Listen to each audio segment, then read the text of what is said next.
इसरो करेगा स्पेसएक्स के फॉल्कन जैसे विशालकाय रॉकेट की लॉन्चिंग, जानिए कैसे। वैसे यहां हम इन्हीं चीजों के बारे में बातें करेंगे और देखेंगे कि आखिर क्यों ऐसा बोला जा रहा है। दोस्तों, आज की ये वीडियो काफी ज्यादा रोचक व ज्ञानवर्धक होने वाली है, इसलिए इस वीडियो को आप जरूर ज्यादा से ज्यादा शेयर करके बहुत लोगों तक पहुंचाएगा, ताकि ज्यादा से ज्यादा लोग इसके बारे में जान पाएंगे। इसके अलावा आप लोगों से भी अनुरोध है कि वीडियो को आरंभ से लेकर अंत तक जरूर देखिएगा। अगर आपको यह वीडियो पसंद आए तो लाइक, शेयर और सब्सक्राइब जरूर करें। इसरो के श्रीहरिकोटा स्पेसपोर्ट में अभी 2 लॉन्च पैड हैं, लेकिन वह तीसरे लॉन्च पैड को बनाने की तैयारी कर चुका है। इस लॉन्च पैड से वो रॉकेट छोड़े जाएंगे जो दूसरे ग्रहों और ह्यूमन स्पेसफ्लाइट के लिए जरूरी होंगे, जैसे NGLV रॉकेट। इससे कई तरह के मिशन होंगे। ये रॉकेट लॉन्च पैड पर ही लिटाकर असेंबल किया जाएगा। भारत की स्पेस टेक्नोलॉजी, आकार, विजन सब बढ़ता जा रहा है। भारतीय अंतरिक्ष अनुसंधान संगठन यानी इसरो इसकी पूरी तैयारी कर चुका है। श्रीहरिकोटा स्थित सतीश धवन स्पेस सेंटर में तीसरा लॉन्च पैड बनाने की तैयारी हो चुकी है। इस समय इसरो के पास दूसरा लॉन्च पैड ही है। पहला लॉन्च पैड सिर्फ PSLV रॉकेट के लिए बनाया गया था। उससे GSLV रॉकेट नहीं छोड़ सकते, क्योंकि वह क्रायोजेनिक स्टेज के लायक लॉन्च पैड नहीं है। जब इसरो के पास LVM-3 रॉकेट आया, तब सेकेंड लॉन्च पैड की री इंजीनियरिंग की गई। अब LVM-3 के पास सेमी क्रायो स्टेज है। शुरुआती ह्यूमन स्पेसफ्लाइट इसी लॉन्च पैड से होगी, यानी गगनयान के शुरुआती लॉन्च दूसरे लॉन्च पैड से ही होंगे। इस लॉन्च पैड को इसरो पिछले 20 साल से लगातार अपग्रेड और अपडेट करता आ रहा है। खतरा यह है कि अगर इस लॉन्च पैड पर मान लीजिए विस्फोट होता है, तो हमारे पास GSLV की लॉन्चिंग के लिए कोई और लॉन्च पैड है ही नहीं। इससे इसरो के सारे मिशन रुक जाएंगे। तीसरे लॉन्च पैड की जरूरत क्यों? तीसरा लॉन्च पैड नया, आधुनिक और बैकअप प्लान के तहत बनाया जा रहा है, क्योंकि हम नए रॉकेट NGLV यानी नेक्स्ट जनरेशन लॉन्च व्हीकल की तरफ बढ़ रहे हैं। इस रॉकेट को लिटाकर असेंबल किया जाएगा, फिर उसे टेढ़ा करके खड़ा किया जाएगा, जैसे स्पेसएक्स के रॉकेट होते हैं।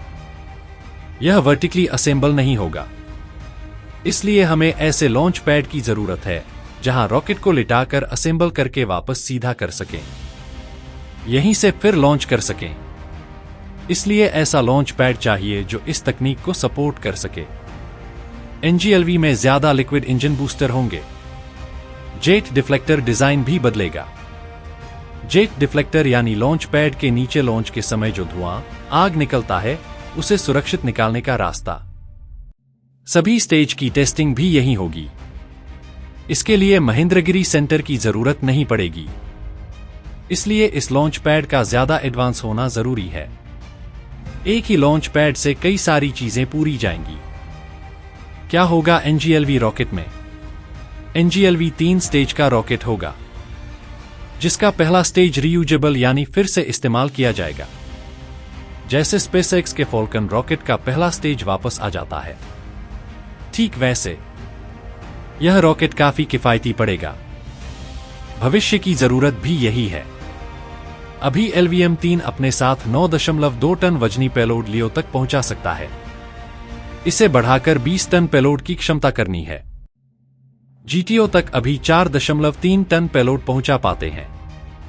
इसे बढ़ाकर 9 टन करनी है। NGLV ये दोनों काम पूरा कर देगा। साथ ही इसे हम जमीन और समंदर कहीं से भी रिकवर कर लेंगे। इसमें एकदम स्पेसएक्स के फाल्कन रॉकेट के वापस आने वाली तकनीक होगी। इसरो के अगली पीढ़ी के प्रक्षेपण यान NGLV कार्यक्रम की स्थिति क्या है? इसरो का अगली पीढ़ी का प्रक्षेपण यान NGLV यानी कि नेक्स्ट जनरेशन लॉन्च व्हीकल कार्यक्रम भारतीय अंतरिक्ष अनुसंधान संगठन इसरो का एक महत्वाकांक्षी प्रयास है, जिसका उद्देश्य अंतरिक्ष में उच्च क्षमता वाले प्रक्षेपण यानों का निर्माण करना है। NGLV next generation launch vehicle प्रक्षेपण यान कार्यक्रम के तहत इसरो का लक्ष्य एक नई पीढ़ी का प्रक्षेपण यान विकसित करना है, जो मौजूदा यानों से अधिक सक्षम और कॉस्ट एफिशिएंट हो। मौजूदा प्रक्षेपण यानों जैसे PSLV polar satellite launch vehicle और GSLV geosynchronous satellite launch vehicle की तुलना में अधिक पेलोड क्षमता और दक्षता प्रदान करेगा। इसरो का लक्ष्य यह है कि NGLV अधिक सस्ती हो ताकि अंतरिक्ष मिशनों की लागत को कम किया जा सके। यह विशेष रूप से निजी कंपनियों और अंतर्राष्ट्रीय ग्राहकों के लिए एक आकर्षक विकल्प हो सकता है। NGLV में नई और एडवांस टेक्नोलॉजीज लागू की जाएंगी, जैसे कि ऑटोनोमस फ्लाइट कंट्रोल, बेहतर इंजन तकनीक और अधिक टिकाऊ डिजाइन।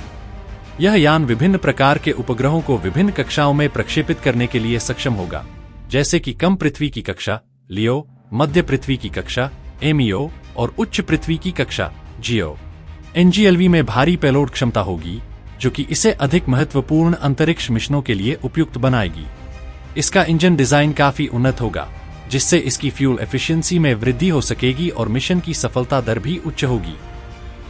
ट्रांसफॉर्म्ड डिजाइन NGLV में मॉड्यूलर डिजाइन हो सकता है, जिससे इसे विभिन्न प्रकार के मिशनों के लिए आसानी से अनुकूलित किया जा सके। इसरो ने इस कार्यक्रम पर काम करना शुरू कर दिया है और इसे भविष्य के अंतरिक्ष मिशनों के लिए महत्वपूर्ण माना जा रहा है। NGLV का प्राथमिक उद्देश्य उपग्रह प्रक्षेपण को और अधिक विश्वसनीय, सस्ता और दक्ष बनाना है।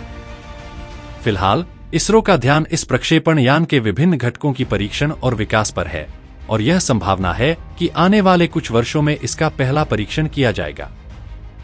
अंत में इसरो का यह कार्यक्रम अंतर्राष्ट्रीय स्तर पर भारत की स्पेस पावर को और मजबूत करेगा और भारतीय अंतरिक्ष एजेंसी को ग्लोबल स्पेस मार्केट में और अधिक कॉम्पिटिटिव बनाएगा। NGLV next generation launch vehicle कार्यक्रम का मुख्य उद्देश्य अंतरिक्ष प्रक्षेपण की दुनिया में भारत की स्थिति को और मजबूती से स्थापित करना है। वर्तमान में भारत के पास PSLV polar satellite launch vehicle और GSLV geosynchronous satellite launch vehicle जैसे प्रक्षेपण यान हैं, लेकिन इन यानों की पेलोड क्षमता और लागत में कुछ सीमाएं हैं। NGLV इस अंतर को भरने के लिए डिजाइन किया गया है। यह प्रक्षेपण यान नए टेक्नोलॉजिकल डेवलपमेंट्स और एडवांस्ड फॉर्म्स ऑफ टेक्नोलॉजी को शामिल करेगा ताकि भविष्य में अधिक भारी और जटिल उपग्रहों को प्रक्षेपित किया जा सके। NGLV में बड़ी पेलोड क्षमता होगी, जिससे यह भारी उपग्रहों और मिशनों को अंतरिक्ष में प्रक्षेपित कर सकेगा। यह प्रक्षेपण यान कम लागत में अधिक कार्यकुशलता और विश्वसनीयता प्रदान करेगा, जिससे कम लागत में अधिक अंतरिक्ष मिशन किए जा सकेंगे। बढ़ी हुई क्षमता और कम लागत के कारण NGLV न केवल भारत के मिशनों के लिए बल्कि अंतर्राष्ट्रीय ग्राहकों के लिए भी एक आकर्षक विकल्प हो सकता है। NGLV का डिजाइन इस प्रकार से होगा कि यह किसी भी प्रकार के उपग्रहों को, जैसे दूरसंचार उपग्रह, मौसम उपग्रह, वैज्ञानिक उपग्रह, आसानी से प्रक्षेपित कर सके। NGLV का निर्माण इसरो के वैज्ञानिकों और इंजीनियरों की एक बड़ी टीम द्वारा किया जा रहा है। यह टीम रॉकेट इंजनों, संरचनाओं, ईंधन और अन्य आवश्यक तकनीकों पर काम कर रही है। NGLV में लेटेस्ट रॉकेट इंजन्स और अन्य उपकरणों का उपयोग किया जाएगा। इस तकनीक के तहत रॉकेट इंजन अधिक शक्ति उत्पन्न करेंगे और बेटर फ्यूल एफिशिएंसी प्रदान करेंगे। इसके अलावा इसकी संरचना को हल्का और मजबूत बनाया जाएगा ताकि यह अधिक पेलोड को अंतरिक्ष में भेज सके। NGLV के लॉन्च को और अधिक स्मार्ट और ऑटोमेटेड बनाने के लिए प्रौद्योगिकी में सुधार किया जा रहा है। इससे प्रक्षेपण की प्रक्रिया सरल और अधिक विश्वसनीय होगी। NGLV से भारत के अंतरिक्ष कार्यक्रम को वैश्विक मान्यता मिलेगी। यह इसरो को नई प्रक्षेपण क्षमता प्रदान करेगा, जिससे भारत अंतरिक्ष प्रक्षेपण के वैश्विक बाजार में अपनी हिस्सेदारी बढ़ा सकेगा। NGLV व्यापारिक ग्राहकों के लिए उपग्रह प्रक्षेपण प्रदान करेगा, जो भारत को और अधिक बेनिफिशियल एंड कॉम्पिटिटिव बनाएगा। साथ ही अन्य देशों के उपग्रहों को प्रक्षेपित करने के लिए इसरो को अवसर मिलेगा। यह यान भारतीय रक्षा और संचार कार्यक्रमों के लिए भी बेहद महत्वपूर्ण होगा। साथ ही इसका उपयोग राष्ट्रीय सुरक्षा और अन्य रणनीतिक उद्देश्यों के लिए भी किया जा सकता है। NGLV की सफलता के साथ इसरो भविष्य में और अधिक जटिल और उच्च क्षमता वाले मिशनों की योजना बना सकता है। इसके अलावा यह यान अन्य अंतरिक्ष एजेंसियों और निजी कंपनियों के लिए एक मानक बना सकता है, जो अंतरिक्ष में प्रक्षेपण की लागत को कम करने और विश्वसनीयता को बढ़ाने की दिशा में काम कर रही है। इसरो की योजना के अनुसार NGLV के पहले प्रक्षेपण की संभावित तिथि 2030 तक हो सकती है। इसके लिए वर्तमान में विभिन्न परीक्षण किए जा रहे हैं, जिनमें इंजन और अन्य टेक्निकल कंपोनेंट्स का परीक्षण शामिल है। जैसे जैसे यह प्रक्षेपण यान विकास के अंतिम चरण में पहुंचेगा, इसे अंतरिक्ष में लॉन्च करने की दिशा में और अधिक तैयारी की जाएगी। NGLV इसरो की अंतरिक्ष यात्रा में एक महत्वपूर्ण कदम होगा, क्योंकि इससे भारत को बड़े और महत्वपूर्ण अंतरिक्ष मिशनों को सफलतापूर्वक प्रक्षेपित करने की क्षमता मिलेगी। इसके साथ ही भारत की अंतरिक्ष प्रौद्योगिकी के क्षेत्र में और अधिक महत्व और उन्नति देखने को मिलेगी। इसरो का NGLV कार्यक्रम भविष्य में भारतीय अंतरिक्ष कार्यक्रम के लिए एक प्रमुख मील का पत्थर साबित हो सकता है। यह प्रक्षेपण यान उच्च क्षमता, विश्वसनीयता और कम लागत के साथ अंतरिक्ष मिशनों को सफल बनाने में सक्षम होगा।